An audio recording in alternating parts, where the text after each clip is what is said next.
자, 이어지는 단원입니다. 자, 개공사의 기본 의무 여러분들을 보시면서 자, 이제부터 중요한 단원이 출발합니다. 중개대상물 확인 설명 및 거래계약서 작성인데 여러분 물건에 대해서 확인 설명을 잘해야 계약이 체결이 됩니다.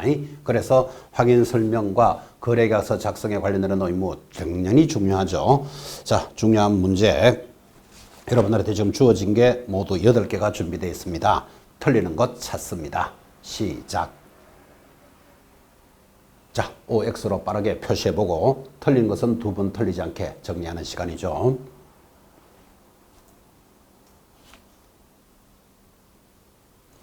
틀리는 것 찾아라 하지만 틀리는 것 찾지 마시기 바랍니다. 맞다, O, 틀렸다, X로 표시합니다.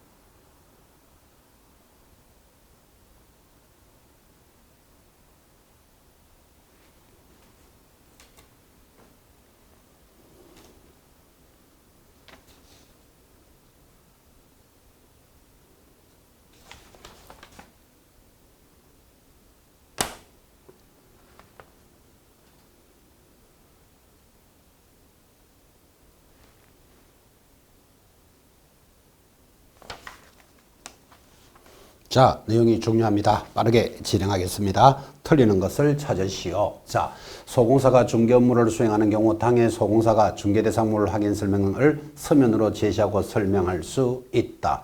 여러분, 소공사가 업무를 수행할 때 당해 소공사 당연히 서면으로 제시하고 설명할 수 있습니다. 오. 자, 여기서 여러분이 짚어야 될 것. 소공사는 자기가 업무를 수행했을 때는 확인 설명할 수 있다는 게 중요합니다. 오. 개공사가 중개대상물에 대한 중개대상물의 상태에 관한 자료를 요구에 불응하면 그러한 사실에서 권리를 취득하고자 하는 의뢰인에게 설명만 해야 한다. 그러니까 X죠. 얼마나 이야기했죠? 불응하면 그 사실을 설명하고 확인 설명서에 기재해야 합니다. 그래서 여러분들은 설명, 기재 딱딱 정리해 놓으셔야 됩니다. 단어를 익히셔야 됩니다. 설명만 한다. X.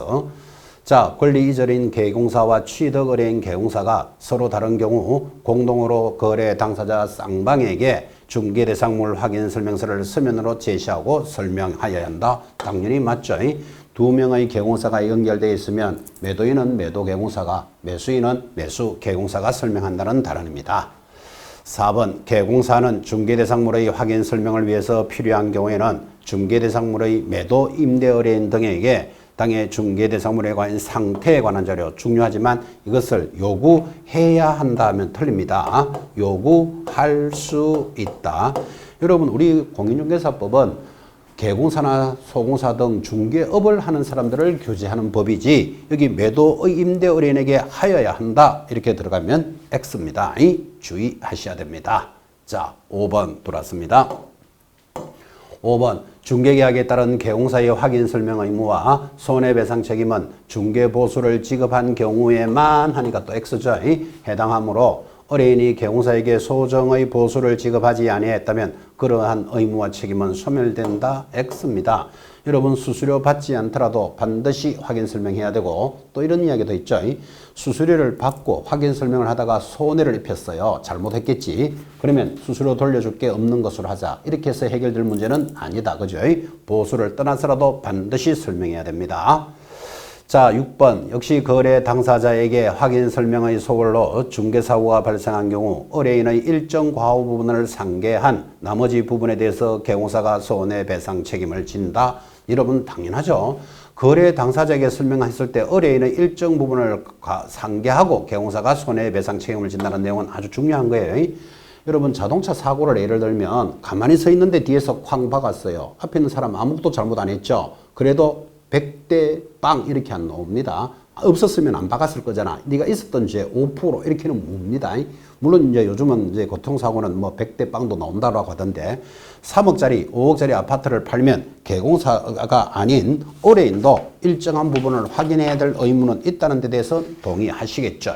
그래서 5. 자, 7번 거래 예정 금액은 확인 설명도 해야 되고 확인 설명서의 기재도 해야 되는 사항입니다. 기억하셔야 됩니다.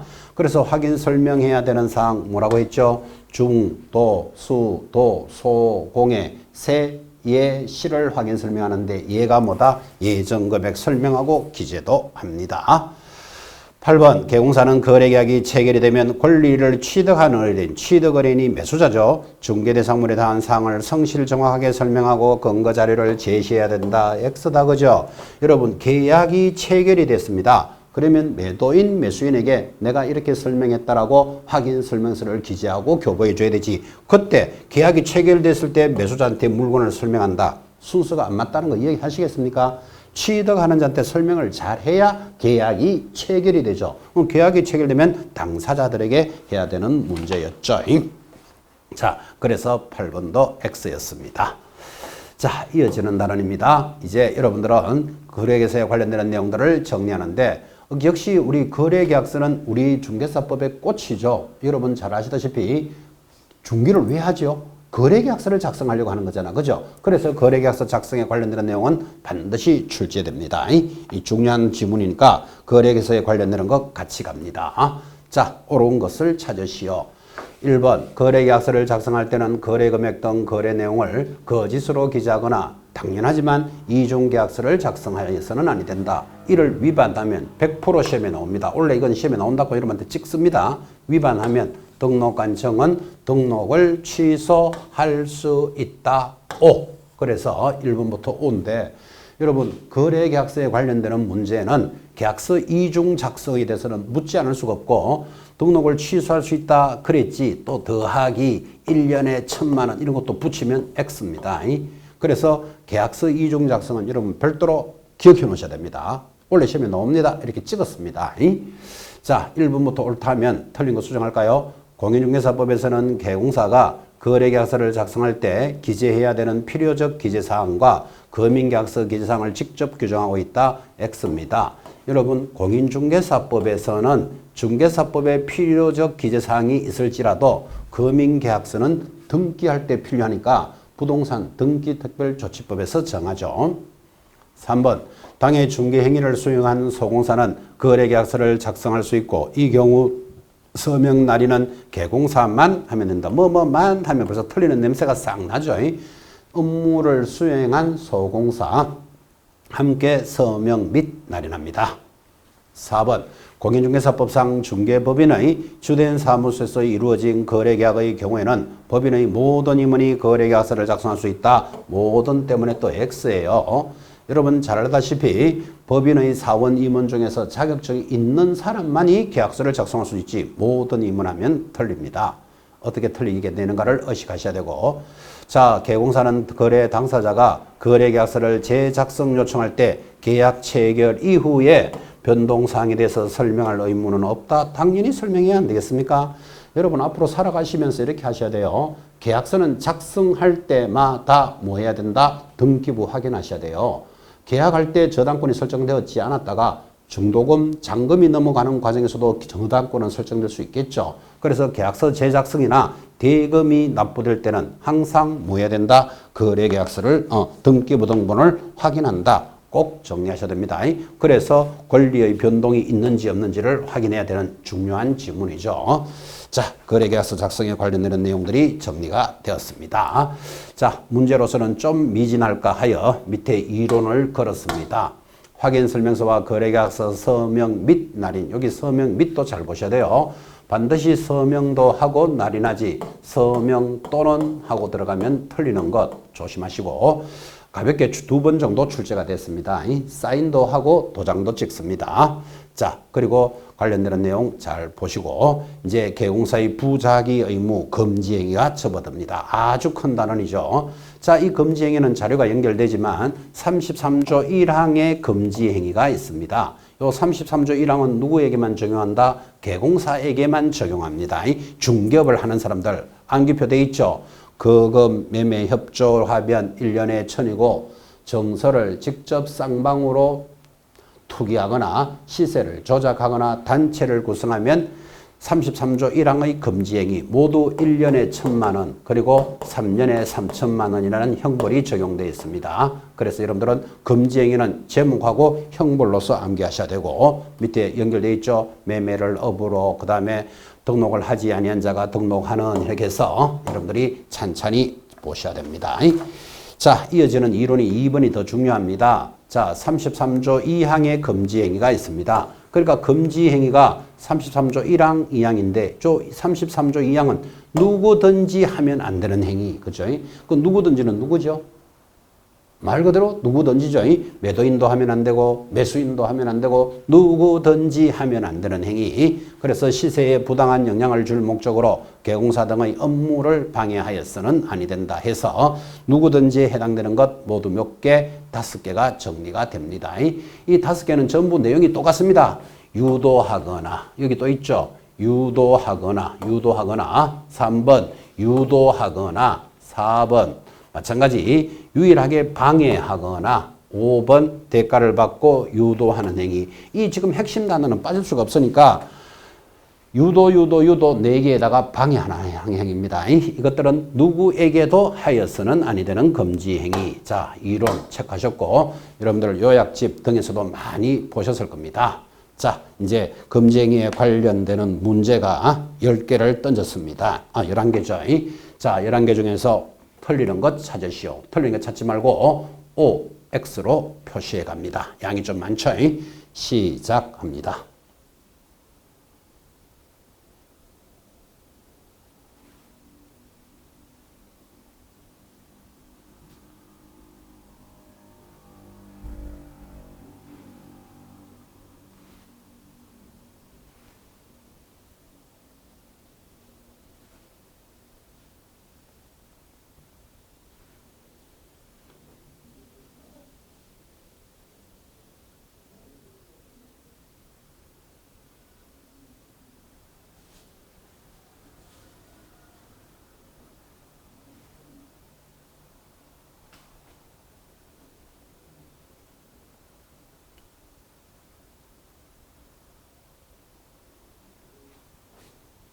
자, 틀린 것만 찾지 마시고 O, X로 표시합니다.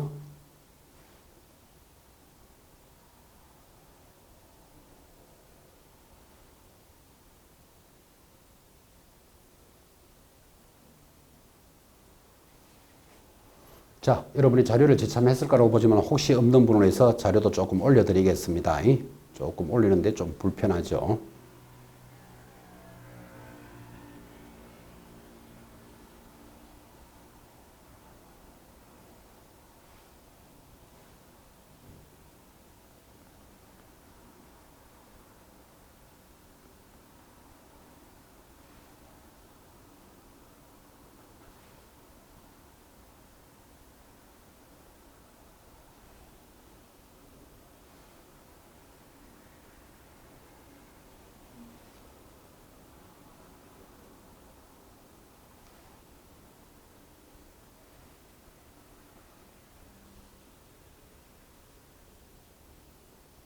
자, 양이 좀 많습니다. 같이 갑시다. 자, 반드시 잘 나오는 것들만 뽑았고 출제된 문제 60%, 그 다음 기출 판례 사례니까 이 정도의 문제는 익히셔야 됩니다. 1번 전매 차익을 노린 의뢰인의 미등기 전매를 중개한 경우 결과적으로 전매 차익을 올리지 못한 미등기 전매의 중개도 투기를 조장하는 행위에 해당한다. 5. 여기서 핵심 단어 전매 차익이 없어도 투기 조장이다. 유명한 판례죠. 5입니다. 자, 개공사가 갑이 의뢰인 A로부터 매수 의뢰를 받고 용인에 있는 임야를 6개월 매수하면 6개월 내로 2배의 가격으로 팔아주겠다고 설명하고 매매계약을 중개한 경우에도 금지행위에 해당한다. 맞다. 짧은 기간에 2배의 가격, 그러니까 단기간에 차익을 노리는 거잖아. 그죠? 지금 이거 1억에 사라. 3개월 뒤에 내 2억에 되팔아줄게. 이렇게 하는 행위, 투기를 조장하는 행위, 금지행위에 해당합니다. 중요한 질문이죠. 3번 중개하고자 하는 대상물인 건물이 소송에 계류 중인 사실을 숨긴 채 매매를 중개하는 행위는 당연히 금지행위에 해당한다. 소송에 계류 중인 사실은 중요한 사실, 거짓된 언행, 그릇된 판단을 하게 하는 금지행위에 해당합니다. 4번 무가 건물의 매매, 저당권이 설정된 부동산의 매매를 중개하는 행위는 금지행위에 해당한다. X입니다. 여러분 잘 알다시피 무가 건물도 건물이고 미등기 건물도 건물이고 저당권이 설정되어 있더라도 당연히 중개할 수 있다. 이런 거는 X 잘 보셔야 됩니다. 항상 지금 지문이 11개씩이나 연결되지만 내가 하나 맞았다 틀렸다가 중요한 거 아니다. 그죠? 반대로 될 수도 있으니까. 자, 개공사 을의 대리인 B로부터 토지를 매도하여 달라는 의뢰를 받고 개공사 B과 공동으로 그 토지를 매수한 경우에도 직접 거래에 해당한다. 요거 X죠. 개공사는 개공사와 거래하는 것은 금지행위가 아니다. 라는 판례도 잘 보셔야 됩니다. 자, 7번. 8번입니까? 6번. 상가 전부, 상가에 동그라미 하셔야 됩니다. 상가 전부를 매도할 때 사용하려고 매각 조건 등을 기재하여 인쇄해 놓은 양식에 매매 대금과 지급기일 등 해당 사항을 기재한 분양계약서. 자, 동그라미 줄 거면 상가 분양계약서 이렇게 되죠. 정서라고 볼 수 있다. X. 정서라고 볼 수는 없다. 라는 게 판례입니다. 기억하셔야 돼요. 상가 분양계약서 정서 아니다. 그러니까 거래할 수 있다. 7번 넘어갑니다. 자, 7번. 의뢰인 A가 택지 매도를 개공사 B에게 의뢰하면서 매도 의뢰 가격보다 높은 가격으로 매도하여 그 차익을 보수나 실비로 사용하여 좋다는 약정을 하였다면 초과 수수에 해당하지 않는다. 여러분, 초과 차액을 보수나 실비로 사용한다. 당연히 초과 수수에 해당한다. X죠. 여러분, 서로 의뢰하여 높은 가격으로 매도하고 나머지를 보수나 수수료로 해가지고 초과하면 당연히 초과 금품에 해당합니다. 물론 이 단원에서 초과하는 것을 수수료를 해도 좋다 했는데 초과하지 않았으면 금지는 아니겠죠. 그래서 수수료 초과하면 금지에 해당할 겁니다. X. 8번 많이 나오는 판례죠. 개공사가 의뢰인으로부터 보수의 명목으로 법정 한도를 초과하는 당자수표 딱 들어옵니다. 당자수표를 교부받았으나 그 후 부도 처리된 경우에는 개공사의 금지행위에 해당되지 않는다. X 해당한다. 그죠? 여러분 당자수표는 한 달 뒤에 수표가 결제되는데 부도 처리됐어요. 그러면 한 푼도 못 받았잖아요. 근데 초과의 수표를 받았을 때부터 뭘로 본다? 금지행위로 본다라는 유명한 판례입니다. 9번 의뢰인 쌍방을 대리하는 행위나 의뢰인과의 직접 거래 시 의뢰인의 범위에는 대리인이나 수임인도 포함한다. 아주 중요한 말. 자, 아파트를 하나 팔아주세요 하고 오니까 개공사가 내가 살게 이러면 직접 거래죠. 개공사가 당사자와 거래하는 건 당연히 금지행위인데 그 당사자의 대리인이나 수임인하고 거래하는 것도 포함한다라는 유명한 판례입니다. 10번 개공사가 매도인으로부터 매도 중개를 받은 다른 개공사의 중개로 부동산을 매수하여 매수 중개 의뢰를 받은 또 다른 개공사의 중개로 중개하면 직접 거래에 해당하지 않는다. 맞다. 유명한 판례. 개공사는 그 물건을 직접 거래하면 안 되지만 개공사에 의뢰하여 그 개공사와 거래하는 것은 금지가 아니다. 그 개념입니다. 10번 중개대상물의 가격이 당해 부동산의 거래상 중요사항으로 볼 수 있는 이상 중개사법 33조 금지행위의 당해 중개대상물의 당연히 거래상 중요사항에 포함한다. 여러분 거래 가격은 중요사항에 포함된다. 이 정도는 익혀 주셔야 되겠죠. 자, OX로 갖고 11개의 지문을 정리하셨는데 여러분 알다시피 반대로 하면 22개가 됩니다. 자, 내가 틀린 것들만 특별히 의식을 딱 하시고 그 문제들을 확인하고 있습니다. 자, 여기서 또 중요한 사례 판례 중에 하나가 또 들어옵니다. 여러분, 개공사는 의뢰인과 거래하면 위반인데 자, 지금은 별로 많이 없어졌죠. 교차료 들어보셨습니까? 일간신문 등에 만약에 부동산 광고가 되어 있는 것을 개공사가 구입하는 것은 금지가 아니다. 이것도 아주 조심하셔야 됩니다. 그러니까 교차료나 일간신문 등에 광고되어 있는 물건은 누구라도 거래할 수 있잖아. 그죠? 그래서 공개되어 있는 누구라도 거래할 수 있는 것에 대해서 개공사가 거래하는 것은 위반이 아니다. 그래서 광고된 물건, 주택이죠.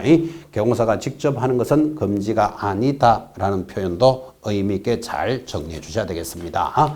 자, 금지행위 33조 1항은 개공사 등이 하면 안 되는 것, 33조 2항은 누구라도 하면 안 되는 금지행위들이 준비되어 있고 금지행위를 위반했을 때의 제재 정리되어 있습니다. 알아두기 찬찬히 잘 체크하시는데 특히 요거 중요합니다. 4번 주택이나 상가의 임대업, 분양대행업을 겸업하는 것은 금지 행위가 아니다. 이게 무슨 말인가 하니까 여러분 주택이나 상가의 매매업은 금지 행위지 매매업은 금지 행위지 임대, 분양대행은 금지가 아닙니다. 특히 1번도 중요합니다. 자, 법 14조 업무에서 우리가 느낄 때 절대로 초과 금품 죄송합니다. 수수료를 초과하여서는 아니 된다. 이렇게 되어 있지만 여러분 잘 알다시피 14조 금지 관리 등은 중개 업무가 아니기 때문에 만약에 중개 보수가 초과되어서 하더라도 금지에 해당되지 않는 거 기억하셔야 돼요. 이런 그 관리 대행업 등은 뭐다? 이게 중개업이 아닌 서로 간의 상담 수수료 개념으로 받는 중개 업무 외에 겸업할 수 있는 업무죠. 중개 보수가 적용되지 않으니까 초과하더라도 금지에 해당되지 않는다. 이런 지문은 그대로 익히셔야 됩니다. 굉장히 중요합니다.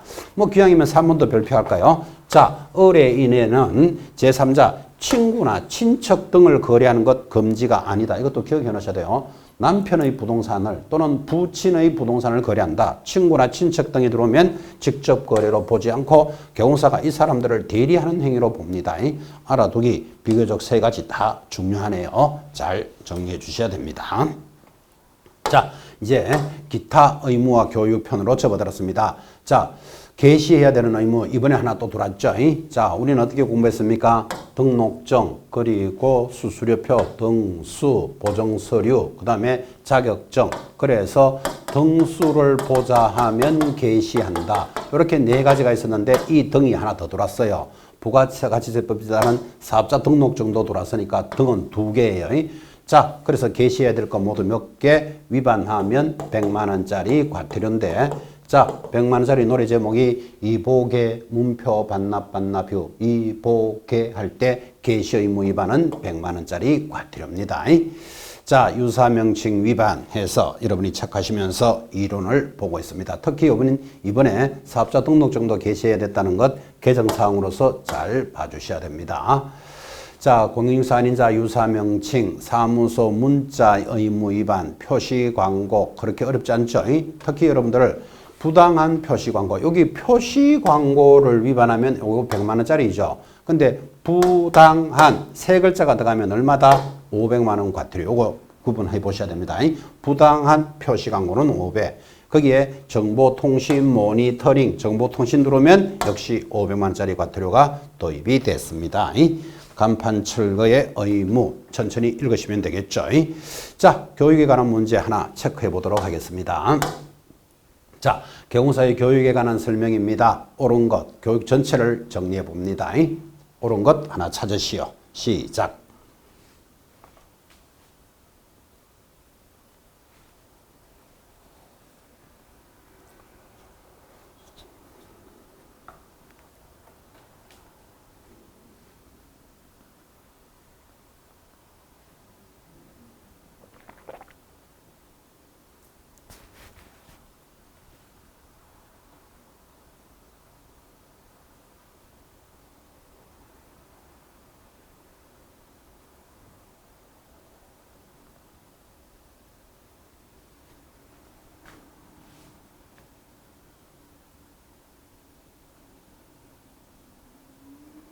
자, 교육에 관한 문제 갑시다. 옳은 것은 몇 번? 자, 옳은 것은 가볼까요? 국토장관은 경호사 등의 자질과 업무 수행 능력을 향상하기 위해서 연수교육을 실시해야 된다. 무조건 X입니다. 여러분 잘 알다시피 모든 교육은 누가 실시한다? 시도지사. 지금 국토장관 들어왔죠? X.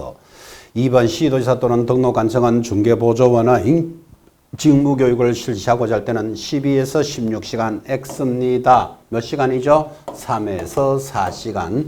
이 시간표는 무조건 암기하셔야 됩니다. 그래서 여러분들한테 어떻게 암기시키는가 하면 자, 직무교육은 몇 시간? 3에서 4시간.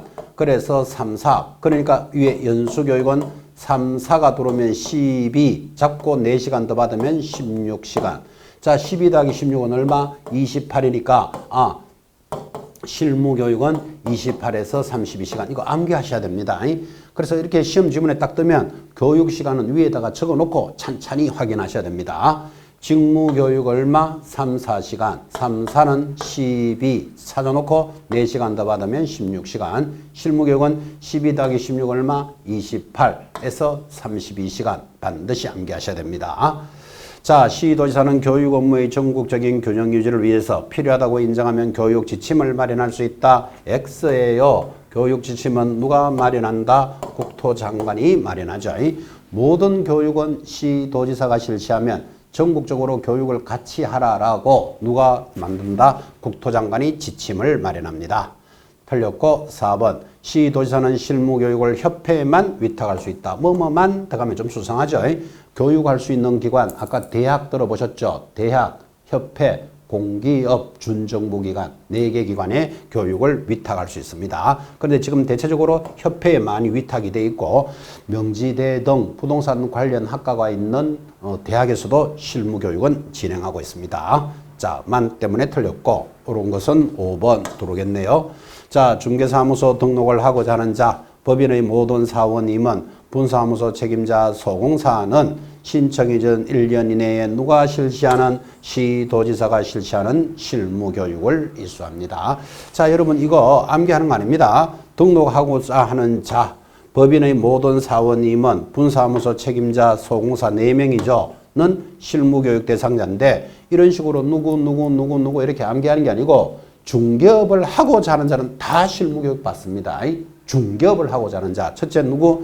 등록하고자 하는 자, 법인의 모든 사원임은 분사무소 책임자, 소공사. 자, 중개업을 하는 자 중에 하나가 빠졌죠. 누구? 중개보조원만 실무교육이 없어요. 왜? 중개보조원은 직무교육을 받기 때문에 요것만 빠져 있는 거예요. 그래서 실무교육 대상자는 누구가 아니고 대상자 모두는 중개업을 하는 자는 모두 실무교육을 이수합니다. 자, 이어지는 단은 손해배상 책임과 보정 설정입니다. 자, 관련되는 내용으로서 이론 준비되어 있습니다. 많이 했죠. 여러분 중개를 하다가 손해를 입히면 경우사가 의뢰인에게 손해를 입히면 배상해야 될 책임이 있습니다. 책임을 지기 위해서 뭐 해야 된다? 보정 설정을 하라라는 의무. 그래서 너무나 잘 알다시피 이제 내년에는 바뀝니다. 법인은 2억 가입하고 분사무소 1억. 법인이 아닌 개인들은 얼마? 1억. 여기 별도로 지역농협은 1,000만 원을 가입한다. 이런 내용들이 연결이 되어 있습니다. 자, 이론 여러분 읽혀주시고 마무리 이론입니다. 문제 정리합시다. 자, 다음 문제 중 틀리는 것을 찾으시오. 여러분 모두 전대되는 게 모두 8개가 준비되어 있습니다. 자, 8개 틀리는 것 중에서 찾으십시오. 시작. 틀리는 것 찾아라. 문제는 돼 있지만 OX로 표시할 것.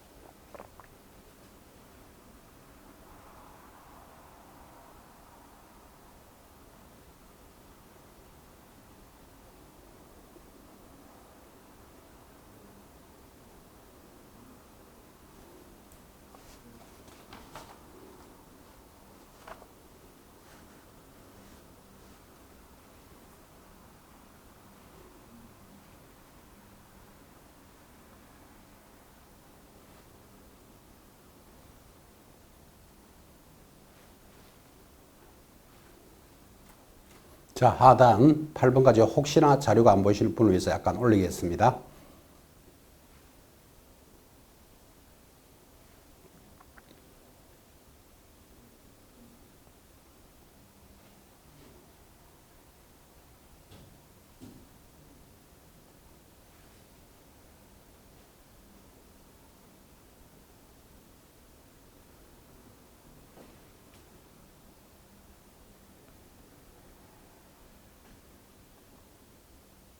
자, 갑시다. 업무 보정 설정에 관련되는 지문 10개를 던졌고 사실상 20개의 효과죠.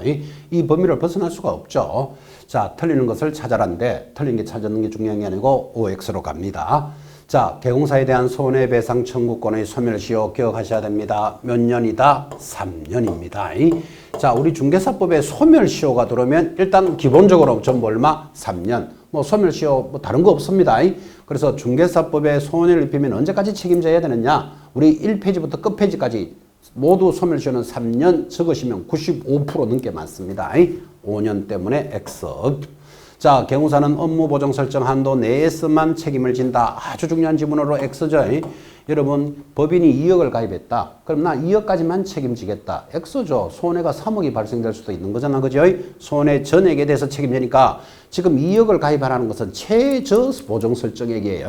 그래서 보정 설정 한도 범위 내에서만 하면 X입니다. 자, 보증보험에 가입한 개공사가 보증보험으로 손해배상을 한 때는 15일 내로 부족한 금액을 보전해야 한다. 여러분, 보증보험에 가입하면 15일 내로 어떻게 해야 된다? 다시 가입합니다. 그래서 보증보험이나 공제는 다시 가입하고 영업을 하면서 공탁 환자는 모자라는 금액을 보전 채워넣고 하겠죠. 그때 15일이라는 숫자도 굉장히 중요합니다. 그래서 이거를 강조할 때 여러분은 만약에 중개업무를 하다가 손해배상 청구를 물어줬습니다. 그러면 다시 해야 되죠. 이빨 깨물고. 왜? 복구해야 되니까. 그래서 며칠 내로 이빨 깨물고 15일 내로 이빨 깨물고 이거 기억하셔야 되고. 4번 개공사의 고용인의 업무상 행위로 의뢰인에게 재산상 손해를 발생하게 되면 개공사에게 과실이 없었음을 입증하면 개공사 손해배상 책임이 없다. X.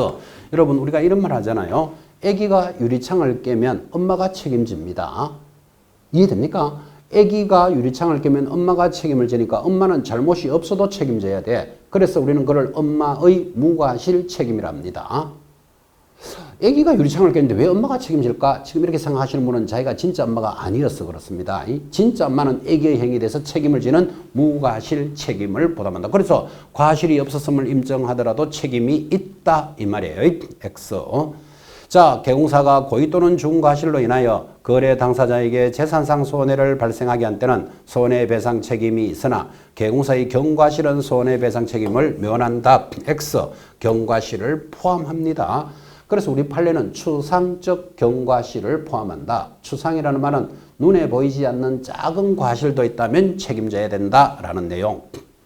자, 6번 개공사의 손해배상 책임은 재산상 손해에 한하므로 정신적 피해에 대해서는 책임을 지지 않는다. 그래서 개공사의 손해배상 책임은 정신적 피해는 책임을 지지 않는다 하면 X죠.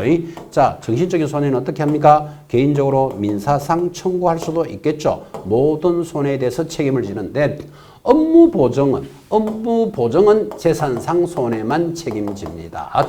이 개념도 좀 익혀주셨으면 좋겠습니다.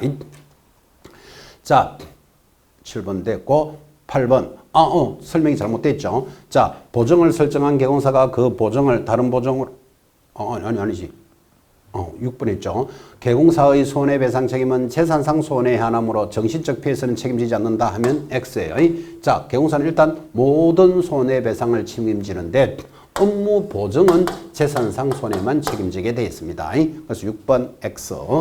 자, 7번 보정을 설정한 개공사가 그 보정을 다른 보정으로 변경하고자 합니다. 할 때는 이미 설정한 보정의 효력이 있는 기간 중 이거 기억하셔야 됩니다. 다른 보정을 설정하여야 한다. 그래서 내가 공제에 가입하다가 이제부터는 공탁으로 바꿀 거야. 언제든지 변경할 수 있어요. 변경할 때는 효력이 있는 기간 중에는 변경할 수 있다. 5. 자, 8번 공제제도는 개공사가 그의 불법행위 또는 채무 불이행으로 인하여 거래 당사자에게 부담하게 되는 손해배상 책임을 보정하는 보증보험적 성격이다. 그러니까 중개협회가 거래하는 공제제도는 여러분들은 보증보험과 성격이 같다 이렇게 기억하고 사고가 발생하면 책임지겠다라는 취지죠. 자, 그렇게 해서 OX로 정리했습니다. 옵니다. 자, 8개의 지문들을 정리해 보셨고 손해배상 책임도 당연히 출제가 될 단원으로서 이론 그리고 문제까지 정리했습니다. 자, 이어지는 계약금 등의 반환 채무의 보장 쉬어가는 페이지입니다. 자, 이 제도는 할 수 있는 제도니까 지금 현장에 가면 한다 안 한다? 안 합니다. 할 수 있으니까. 자, 그래서 가볍게 문제로서 확인하는데 옳지 옳은 것을 찾으시오. 자, 계약금 등을 계공사 명의로 예치한 경우에도 계약금을 수령할 수 있는 권자, 계약금 등을 받을 수 있는 사람이 누구지요? 매도인 등은 당해 계약을 해지할 수 있다. 당연하지. 이 제도는 해도 되고 안 해도 되니까 해지할 수도 있다. 오, 정리하시면서 자, 틀린 거 수정해 볼까요? 계약금 등을 예치할 것을 권고한 경우 당사자가 이를 거부하면 거래계약은 해지된다. 해도 되고 안 해도 되는 제도니까 계약이 해지될 일이 없다. 그죠?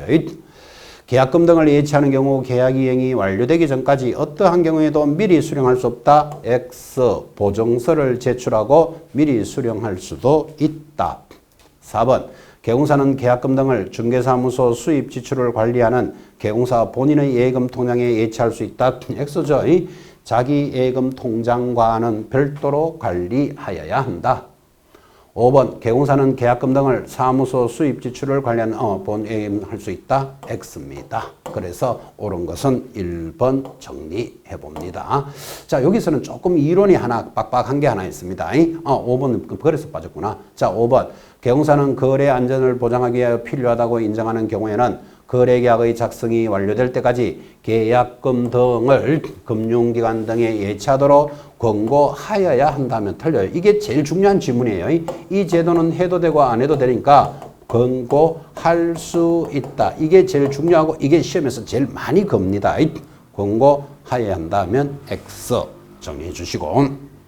자, 가볍게 이론을 보시는데 여기 예치기관에서 예치할 수 있는 자가 누구냐? 요거 물을 때가 좀 까칠합니다. 자, 그러면 이런 중요한 시간에 여러분들을 만났으니까 계약금 등을 맡기면 맡길 수 있는 기관, 금융기관, 공제사업자, 신탁업자 하면 틀려요. 요 등이 시험에 들어온다고. 그죠? 그래서 세 기관 외에 다른 기관에도 맡길 수 있다는 걸 기억해 놓으셔야 돼요. 이게 등 하는 게 중요해요. 시험에 출제한 바가 있습니다. 아주 까칠하게 그렇죠. 100점 안 주려고 내던 문제였습니다. 자, 그 다음에 예치 명의자가 까칠한데 이 예치 명의자가 계공사부터 양이 얼마나 많습니까? 그래서 이거를 여러분한테 어떻게 암기했다? 예치 명의자는 기억합니다. 공, 은, 신, 체를 보전한다. 전문회사 하는 전문회사. 그래서 예치할 수 있는 기관 이렇게 되어 있습니다. 법에 1. 계공사 2. 대통령령이 정하는 자 이렇게 되어 있는데 이 대통령령이 정한 자가 많다니까요. 그래서 이거 물을 때가 제일 어려우니까 여러분 예치할 수 있는 자 계공사 또는 대통령령이 정하는 자인데 어떻게 암기한다? 계, 공, 은, 신, 체를 보전해라. 그러면 좀 기억하기 편하겠죠.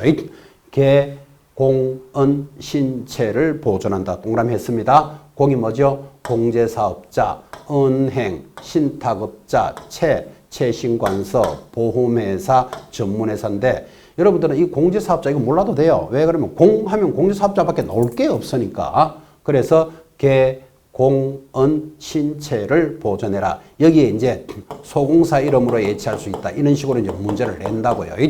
관할 법원 이름으로 예치할 수 있다. 이런 내용은 없잖아 지금. 그죠? 계공은 신체를 보존한다 라고 연결이 되어 있습니다. 자, 이 정도만 중요하게 정리해 주시면 됩니다. 이 계약금 등의 반환 채무는 쉬어가는 페이지 가볍게 한 4, 5년에 한 번꼴로 출제합니다. 거기서 제일 중요한 게 아까 이거잖아요. 예치를 권고하여야 한다면 틀려요. 예치를 권고할 수 있다. 할 수 있으니까 해도 되고 안 해도 되겠지. 그래서 지금 현장에서는 안 일어나니까 쉬어가는 페이지입니다. 그렇게 전달했죠. 자, 이어지는 단원입니다. 이어지는 단원은 어쩌면 가장 중요한 단원이기도 하죠. 보수와 실비에 관련되는 내용이 출발을 합니다. 자, 여러분 우리 중개보수 받으려고 중개업하는 거잖아. 그죠? 자, 그럼 중개보수 청구권, 수수료를 받을 수 있는 권리는 어떻게 하면 발생합니까? 어떻게 하면 받을 수 있습니까? 받는 것을 행사라 그래요. 어떻게 하면 없어지는 소멸일까요? 에 관련되는 판례와 사례가 준비되어 있습니다. 문제는 틀리는 거 했지만 자, OX로 표시합니다. 시작. 자, 빠르게 읽으시면서 맞으면 O, 틀리면 X 합니다.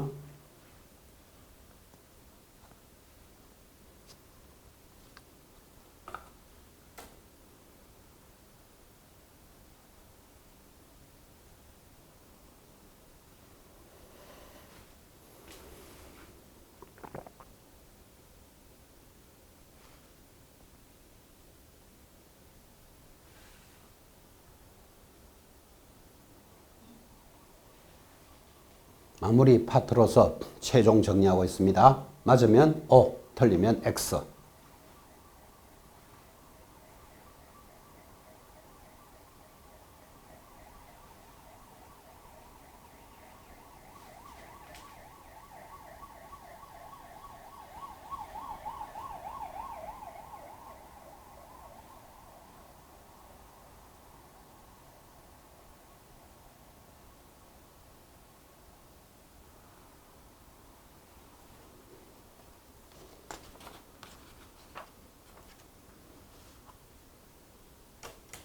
자, 한번 읽으셨습니까? 시간 관계상 바로 가도록 하겠습니다. 자, 개공사가 의뢰인에게 받을 수 있는 중개보수는 계약이 체결이 되면 청구권이 발생한다. X예요. 자, 받을 수 있는 권리는 언제 발생한다? 중개계약 시에 발생합니다. 중개계약이 뭐죠? 아파트를 하나 사주세요, 팔아주세요 하면 청구권은 발생하고, 자, 거래계약이 체결이 되면 행사를 합니다. 너무나 상식 아닙니까? 자, 팔아주세요, 사주세요만 있어서 수수료를 지급할 수는 없죠. 계약이 체결이 되어야 됩니다. 자, 그래서 발생 때문에 X. 발생은 중개계약이라고 그랬습니다. 2번 판례에 따르면 개공사가 계약 조건의 절충 등 실질적 중개행위를 하였으나 거래 당사자가 개공사를 배제하고 직접 거래한 경우에도 중개보수 청구권은 인정될 수 있다. 아주 중요한 판례죠. 그래서 개공사를 배제하고 자기들끼리 계약을 했더라도 결정적인 기여를 했다면 수수료 청구를 할 수 있다라는 판례. 5. 3번 개공사의 고의과실 없이. 자, 누구의 고의과실 없이요? 개공사의 고의과실 없이. 만약에 거래 당사자 사정으로 계약이 해제되면 보수는 반환하지 않아도 된다. 맞다. 우리가 수업할 때 이걸 여러분 세댁사건 기억나십니까? 계약이 체결되었다가 세댁 사정으로 중도금 잔금을 지급 안 해서 수수료 받을 수 있다 없다? 있다 그랬잖아요. 그죠? 세댁사건도 한번 기억해 보시고, 개공사의 고의과실 없으면 반환하지 않아도 된다. 5. 자, 4번 중개계약 체결로 중개 업무를 하였을 경우에는 비록 보수에 관한 약정을 하지 않았더라도 의뢰인에게 그에 상당한 보수를 청구할 수 있다. 이건 앞부분에서도 공부했어요. 별도의 약정이 없더라도 수수료 청구할 수 있다. 이 아파트를 팔아주시면 수수료 300만 원입니다. 라고 약속을 하지 않았더라도 수수료 청구할 수 있다. 라는 판례. 5번 주택에 대한 매매계약 중개 시 의뢰인 쌍방으로부터 최대한 1.4%까지 받을 수 있다. 맞죠? 그죠? 그래서 최대 20 여기 있을 때 7%, 0.7%를 받을 수 있으니까 두 사람이면 최대 1.4까지 받을 수 있습니다. 임대차는 얼마죠? 최대 1.2%까지 받는데 한쪽으로 받을 때는 최대 0.6까지 받습니다. 중개보수표 한번 보시고 가시기 바랍니다. 자, 중개보수표가 뭐 요약집이라든지 기본서에 당연히 들어와 있는데 매매 임대차에 대해서는 최대 얼마? 0.7. 임대차는 최대 0.6이니까 두 사람이 최대한 받으면 1점이겠죠. 표수표 암기까지 할 필요는 없고 요 지문을 확인은 하고 들어가시기 바랍니다. 자, 6번. 서울시 관악구에 주된 사무소가 있고 부산광역시 남구의 지점 분사무소가 부산광역시 연제구에 소재한 아파트를 중개하고 받는 보수는 서울특별시 조례하면 틀리죠. 자, 유일하게 지점에 관련되는 것은 전부 어디서 처리한다? 본점에서 처리하는데 중개보수만은 분사무소가 있는 소재지. 그 울산광역시 남구니까 울산광역시 조례라는 것 꼭 기억하셔야 됩니다. 자, 다시 정리합니다.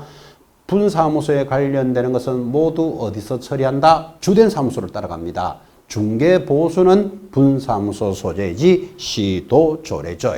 자, 그래서 7번 들어옵니다. 자, 주택 외인 보수는 중개 내용에 따라서 매매, 교환, 임대차로 구분한다 하면 무조건 X입니다. 여러분 주택 외인 물건이 뭐지요? 토지, 상가, 공장, 빌딩 이런 거겠죠. 이런 것들은 매매, 교환, 임대차에 관계없이 0.9% 범위내에서 자기들끼리 협의한다. 이게 법 조문이죠. 그래서 꼭 이렇게 물어요. 주택 외인 경우에는 매매, 교환이 구분이 된다. 그러면 X 체크하셔야 됩니다. 매매, 교환의 구분이 임대차의 구분이 없다. 8번도 동일한 중개대상물을 중개한 경우에 개공사는 중개 업무에 대한 중개 보수와 권리관계 등의 확인에 소요되는 비용을 청구할 수 없다 때문에 X. 여러분 당연히 중개보수 받을 수 있고 권리관계 받습니다. 예를 들면 권리관계라는 것은 뭐 아파트나 토지를 팔아주세요 하면 최소한 개공사가 뭐 토지 등기부 등 뭐 건물 대장 이런 거 하나 떼봐야 되잖아. 그죠? 그런 건물 대장 등을 떼는 경비를 권리를 이전하는 자가 누구죠? 매도인, 임대인에게 청구할 수 있습니다. 중개보수와 권리관계는 별도로 청구할 수 있다라는 지문이었습니다. 자, 이어지는 다른 계산 문제 돌았습니다. 2번 매매대금이 4억 5천만 원인 단독주택과 매매대금이 5억 원인 아파트를 교환하기로 합니다. 원래 교환 계산 문제가 나올 때가 됐어요. 그래서 여러분에게 교환을 훈련합니다. 자, 교환하기로 하는 부동산 거래계약이 성립되었다면 개공사가 받을 수 있는 보수 총액은 자, 매매 교환은 금액이 3억 미만이면 만분의 50, 0.5%라는 뜻이죠. 한도액은 80, 2억 원 이상에서 6억 원 미만이면 만분의 40, 0.4%고 한도는 없다 했습니다. 자, 교환은 가장 중요한 게 뭡니까? 큰 것을 기준으로 한다. 이게 핵심이죠. 평균점을 기준으로 한다. 뭐 작은 것을 기준으로 한다 하면 틀려요. 큰 것을 기준으로 하니까 매매대금 5억, 그 다음에 주택이 얼마? 4억 5천. 어느 게 크죠? 5억을 기준으로 한다. 그래서 5억일 때는 여기 미만인 경우 0.4% 주었죠. 그러면 5억 곱하기 0.4% 하면 4%, 4, 5, 20, 200만 원인데 자, 지금 총액은 얼마인가 이렇게 물었죠. 그러면 개공사가 받을 수 있는 총액은 둘 다 받아야 되니까 400만 원. 계산 문제는 쉽죠. 자, 계산 문제는 쉽지만 여러분들이 교환은 무엇을 기준으로 한다? 큰 것을 기준으로 한다는 것을 알고 계셔야 되고 계산 문제는 가볍지만 여러분들에게 교환 문제로서 정리를 올렸습니다. 자, 이어지는 중개보수에 관한 이제 문제로서 최근 개정된 내용을 돌았습니다. 다 별표 문제긴 하지만 자, 03번 문제 별표 딱 찍어놓고 틀리는 것 찾습니다. 개정된 사항이니까 여러분이 직접 풀어봅니다. 틀리는 것 찾으시오. 시작.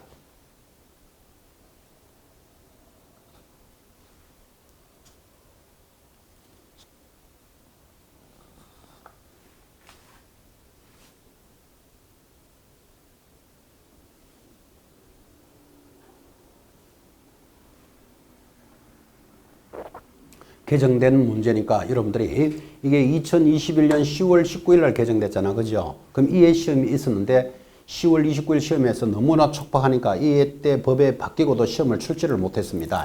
그러면 돌아서 2022년 원래 여러분이 처음 만나는 문제이기도 합니다. 그래서 중요합니다.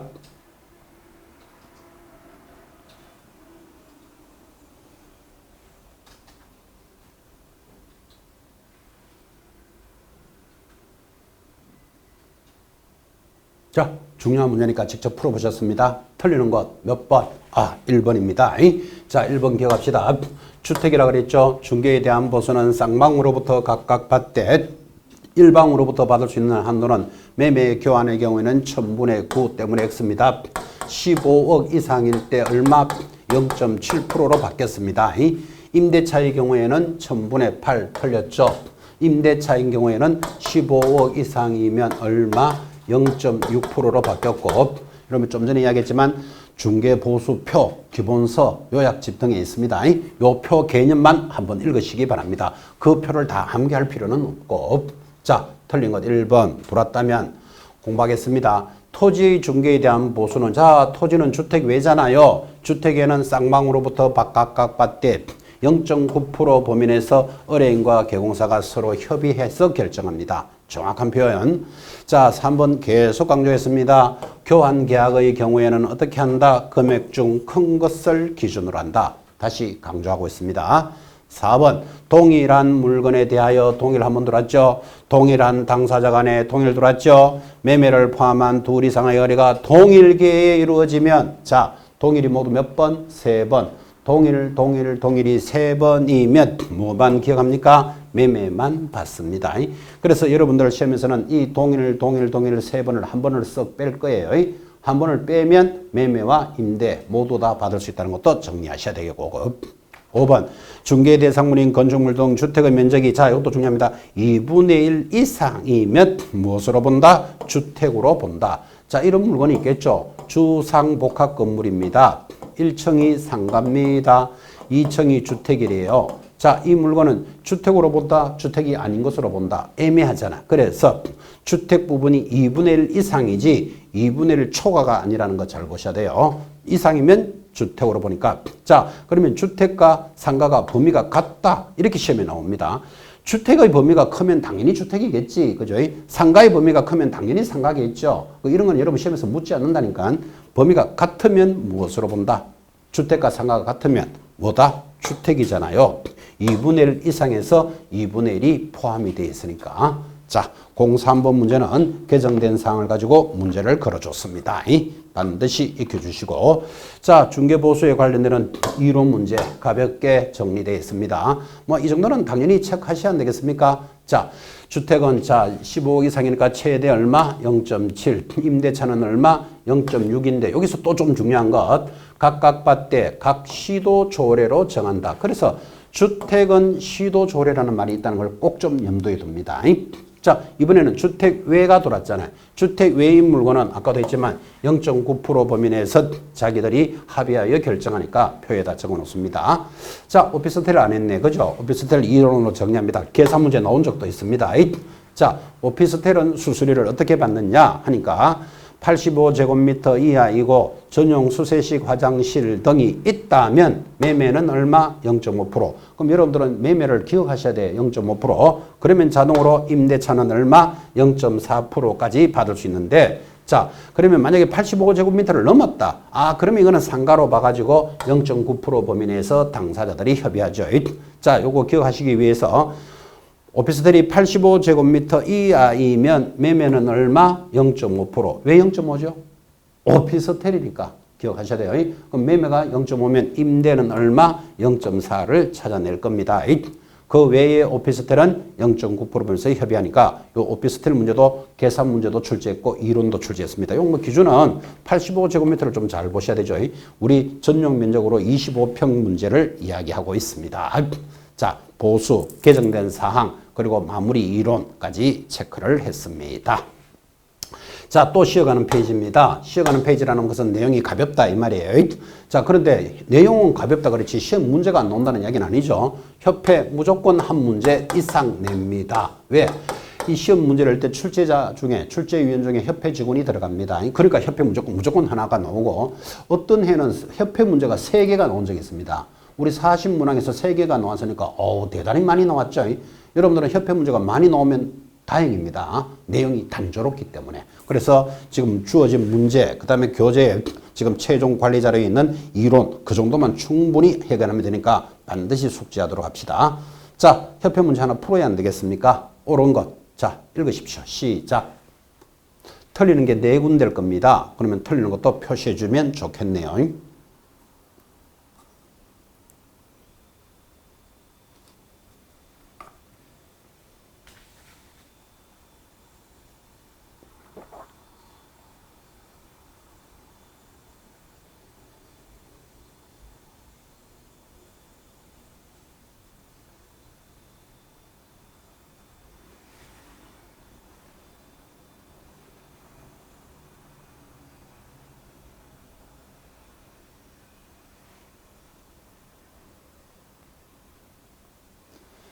자, 읽으셨습니까? 협회에 대해서 옳은 것 찾아라. 갑시다. 공부하는 용입니다. 협회는 회원 300명이 발기인이 되어 정관을 작성하고 창립총회 의결을 거쳐서 국토장관에게 인가를 받으면 설립 등기하여서 성립합니다. 자, 국토장관이 인가 첫째 중요하고 협회는 국토장관하고만 놉니다. 다른 사람하고 놀지 않죠. 그 다음에 인가를 받아 성립한다. 이렇게 출제하면 틀려요. 성립은 반드시 설립 등기하여야 성립한다. 끝까지 읽으셔야 됩니다. 자, 1번부터 5네요. 자, 틀린 거 수정합시다. 협회는 총회 의결 내용을 5일 내로 국토장관에게 보고해야 된다. X. 자, 2번 지문 암기하셔야 됩니다. 여러분, 협회가 국토장관에게 보고하는 게 자그만치 7개나 있었다가 다 없어지고 1개만 보고합니다. 그러니까 이 지문은 한 문제 거리를 묻든 알고 있느냐를 묻든 무조건 들어옵니다. 암기합니다. 지금부터. 협회는 총회 의결 내용을 지체 없이 국토장관에게 보고해야 한다. 일단 틀렸고 협회는 서울특별시에 주된 사무소를 주고 예전에는 그랬어요. 서울에 본점을 두라 이랬는데 지금은 서울특별시에 주된 사무소를 두고 하면 틀려요. 왜? 세종시가 만들어졌으니까. 특별시, 광역시에는 지부를, 시군구에는 지회를 둘 수 있다. 뒤에 지문은 맞죠. 서울특별시 때문에 X. 4번 창립총회는 서울에서는 100명, 10개 이상의 시도에서 틀렸죠.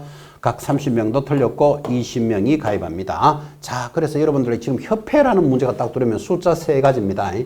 첫 번째 300명이 발기회를 개최합니다. 발기회라는 것은 우리 회의를 하나 만들자 이거예요. 자, 그러면 이제 만들자 했으니까 총회를 열 때는 그곳에 2배, 600명. 별로 안 어렵죠? 600명이 지금 보다시피 총회를 여는데 자, 그럼 서울에서 600명이 소복이 왔다. 그러면 이게 전국적인 단체가 안 될까 봐 단서가 구질구질하게 서울에서는 100명, 각 시도에서는 얼마? 20명은 참석하라라는 구질구질한 숫자. 이거 협회에서 하나 기억하는 거예요.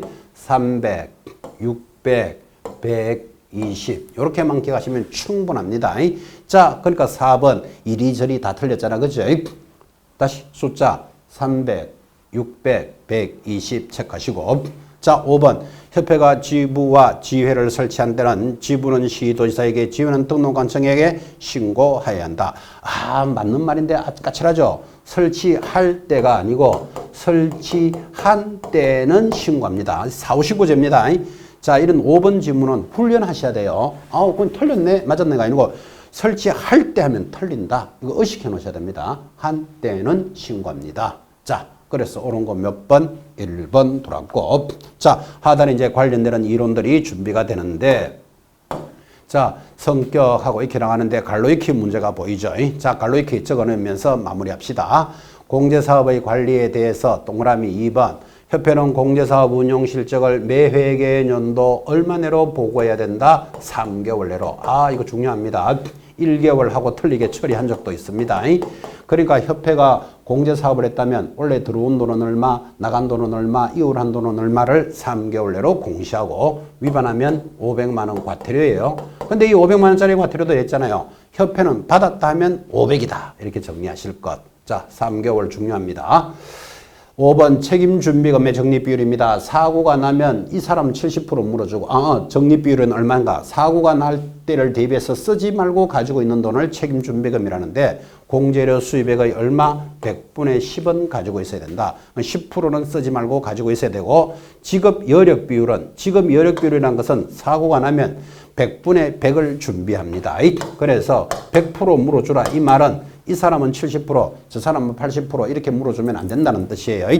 책임준비금의 적립비율과 정리됐죠. 갈로익히 문제에서 가볍게 보셨습니다. 무엇보다 가장 중요한 거 하나 있습니다. 협회에 관련되는 내용은 모두 누가 정리한다? 국토장관이 정리한다 정도. 됐죠? 그렇게 해서 협회에 관한 문제를 보셨죠. 자, 업무의 위탁과 포상금 가볍지만 따라옵니다. 10분 쉬었다가 업무의 위탁 포상금 관리하겠습니다. 잠깐 쉬었다 가겠습니다.